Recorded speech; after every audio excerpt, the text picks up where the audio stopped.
हमारे माननीय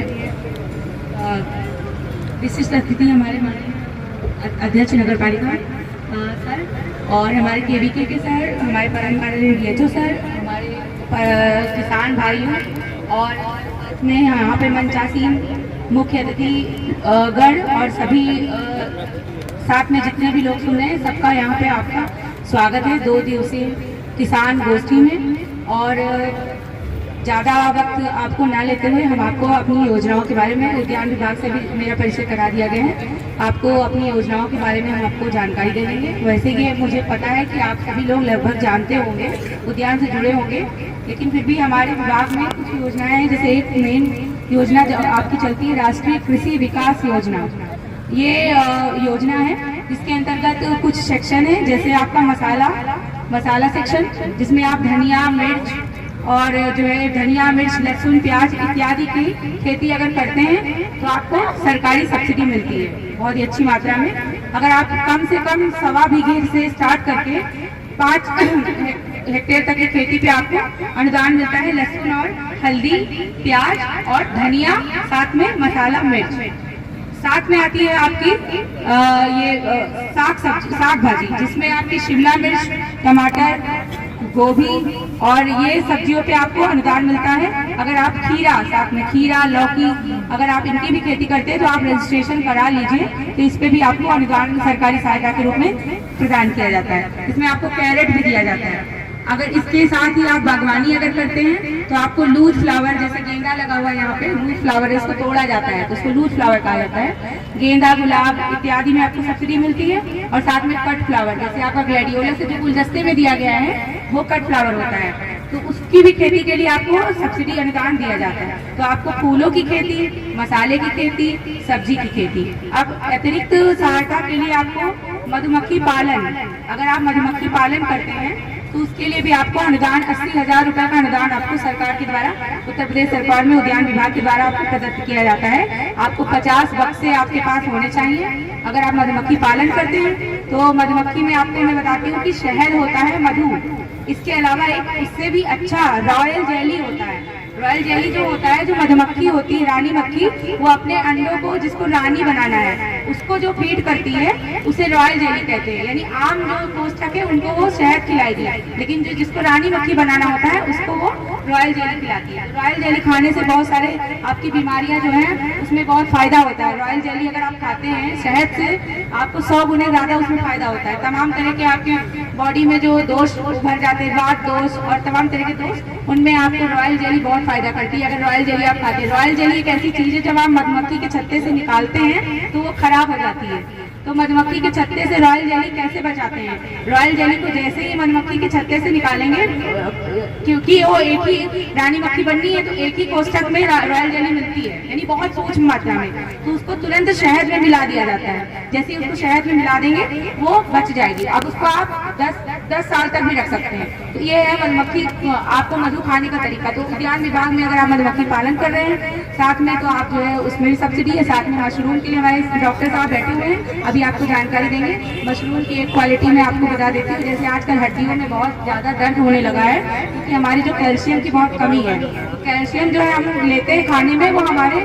यूरिन से या अन्य पसीने से निकल जाता है। क्यों? क्योंकि कैल्शियम जो कैच करता है वो हमारे शरीर में कम हो गया है। उसका नाम है विटामिन D3, जो कि धूप से बनता है। और उसको बनाने के लिए विटामिन डी को जो बनाने के लिए केमिकल होता है वो आपका मशरूम में होता है। जो शाकाहारी लोग हैं उनके लिए कोई और सोर्स नहीं है। अगर वो मशरूम नहीं खा रहे हैं तो समझ लीजिए वो विटामिन डी की कमी कर रहे हैं। जो मांसाहारी लोग हैं उनको तो कहीं ना कहीं से मिल जाता है थोड़ा बहुत, लेकिन मशरूम उसका बहुत रिच सोर्स होता है। मशरूम और सोयाबीन है, तो मशरूम को आप लोग अपने खाने में वो रखिए। और हमारे कई किसान अभी आए हुए हैं, अभी वहाँ मिले थे, जो मशरूम की अच्छा उत्पादन कर रहे हैं। तो अभी आएंगे, आप अपने अनुभव आपसे साझा करेंगे।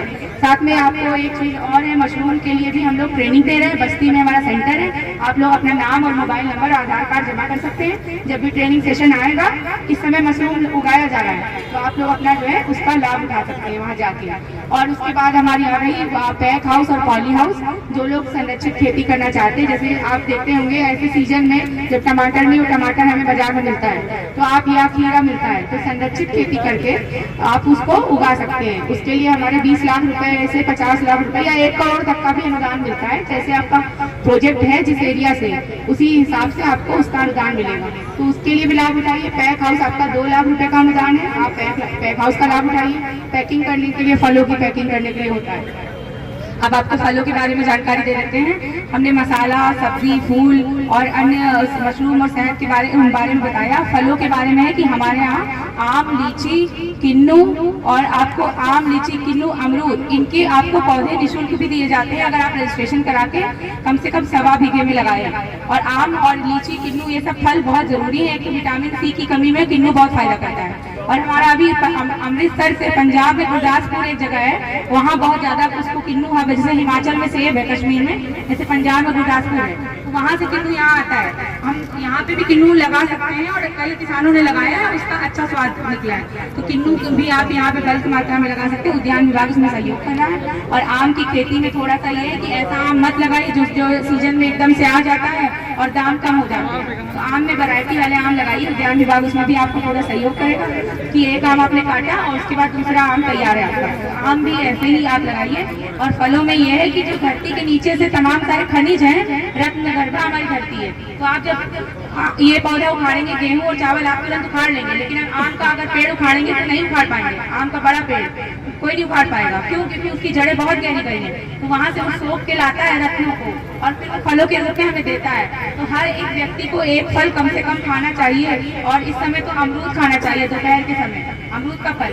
अगर आप फल नहीं खा रहे हैं, समझ लीजिए अपनी बॉडी को पूरी तरीके से कमजोर कर रहे हैं। 2 चीजें आपको डालनी है अपने खाने में, एक सब्जी, साग और दूसरा फल, जो कि हम लोग ज्यादातर इग्नोर कर देते हैं। फल भी अपने हिसाब से खाते हैं, लेकिन फल ऐसा नहीं खाना है। फल माने तो आपको सीजनल फल खाना है। और उद्यान विभाग इसमें क्रांति कर सकता है। आपको कहीं नहीं जाना है, हमारे विभाग आना है, रजिस्ट्रेशन कराना है। 1.25 बीघे से कम रजिस्ट्रेशन नहीं, 1.25 बीघे में आपको पौधे निःशुल्क दिए जाएंगे। अब तो हमारी ये योजना के अलावा हमें कृषि में सिंचाई की योजना साहब ने हमारे बताई थी। ड्रिप सिंचाई हम जानते हैं, ड्रिप का मतलब होता है जिसमें डॉक्टर ड्रिप चढ़ाता है, ऐसे ही आपको पौधों को ड्रिप चढ़ाना है। एक एक दिन जाएगा, जितनी पानी की आवश्यकता है जल की, उतनी हमको ड्रिप मिलेगी सिंचाई की। और आपको छिड़काव सिंचाई है, फिर आप छिड़क के रखिए। अब इसमें ड्रिप सिंचाई में क्या है, आपको खाद घोल के दे दिया।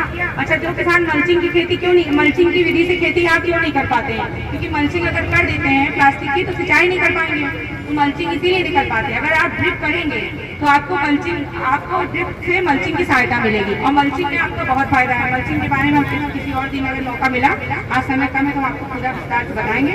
और इसी शब्दों के साथ हम आपको धन्यवाद करते हैं।